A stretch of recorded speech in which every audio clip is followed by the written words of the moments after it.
పేదవాళ్ళకి వెలుగు చేయాలని, పేదల బ్రతుకులు మెరుగు చేయాలని ఆలోచిస్తున్న కేంద్ర రాష్ట్ర ప్రభుత్వాలు ప్రైవేటీకరణ పేరుతో ప్రైవేట్ కాంట్రాక్టులకు ఇచ్చి పూర్వం ఒక 2,000తో అయిపోయిన ఖర్చు ఇప్పుడు 4,000 దాకా ఖర్చు అయ్యే పరిస్థితి ఉంది.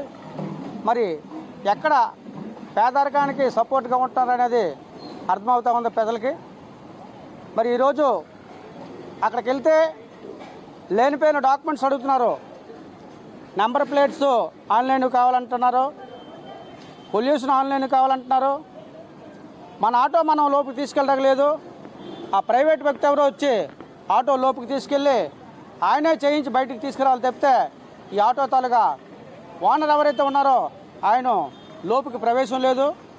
అక్కడ ఒక కంటోన్మెంట్ ఏరియా లాగా ఇతరులకు ప్రవేశం లేదనే పద్ధతిలో అమలు చేస్తున్నారు. మరి గవర్నమెంట్ ఆఫీసర్లు చేస్తే లంచం తీసుకుంటున్నారని వాళ్ళ చేతిలోని తీసి ప్రైవేటీకరణ చేతిలో పెట్టారు. మరి దానికంటే ఎక్కువగా తీసుకొని ఇప్పుడు వాహనదారులకి ఇబ్బంది పెట్టి మరి ఆర్థిక ఇబ్బందులకు గురి చేస్తున్నారని తెలియజేస్తున్నాం. మరి దీనికి వ్యతిరేకిస్తూ రేపు మార్చి 10వ తేదీన చలో అచ్యుతాపురం ఫిట్నెస్ సెంటర్ అని మేము నిర్ణయం చేసాం. మరి ప్రజలు సహకారం అందించాలి.